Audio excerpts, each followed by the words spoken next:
Hello,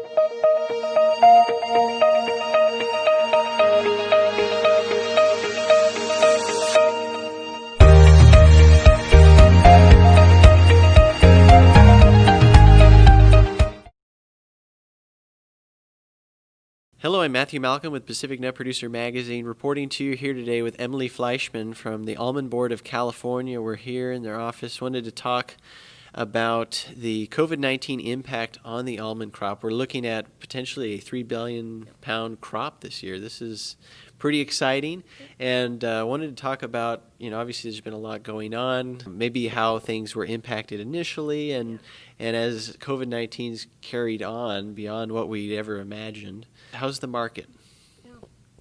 Well, I'd say certainly, like most businesses, COVID has had an impact. In the beginning, a lot of work and effort by industry members to accommodate what needed to happen to make employees safe, which obviously impacted their speed internally, and then that was impacting the ports as well. But what was happening on the consumer side here in the U.S. is products were flying off the shelves, and products that were healthy and shelf stable, like almonds, the demand was outpacing supply at that specific moment.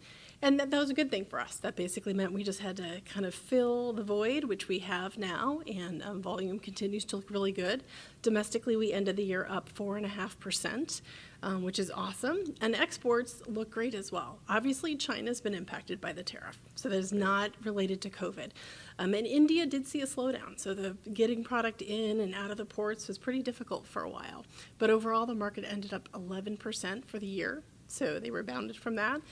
We know that consumers in India are continuing to look for products that can keep their overall bodies healthy, and almonds are top of list, so we feel really good. And in general, I think consumers continue to change the way they eat as they're adjusting to COVID, but snacking is still high. And almond, being such a versatile product, is in milks, it's in butters, it's an ingredient in so many products. We feel like the sky's the limit for almonds.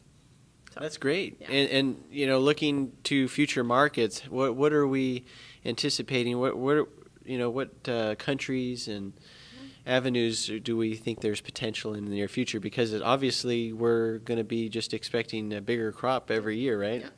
Yeah, we continue to feel really bullish about, obviously, India, with the population that exists there and the current per capita consumption. We think there's tremendous upside, and that is the one market that's so unique because of the cultural attachment to almonds that they have. The U.S. market, while it does consume about a third of our current production, we still think there's upsides there. I have never seen a product so versatile as an almond, and where it blends so nicely with other flavors, and it just works well as an ingredient, that I think there's still a lot of upside here.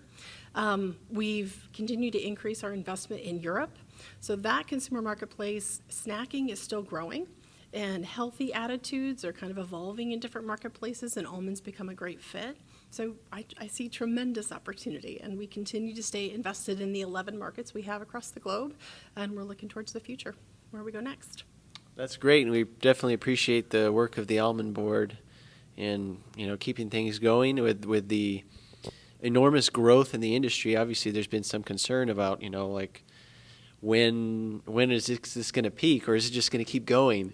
But it sounds like in the near future, at least, where things look promising, right? I think they look very promising. I think that question has been asked of this industry at every major increment across the road, and we've yet to hit it. So I think we need to keep looking towards the future, as the sky's the limit. So. Awesome. Well, thank you so much for the update. Read more about these things in Pacific Nut Producer Magazine. I'm Matthew Malcolm, CaliforniaAgNet.com.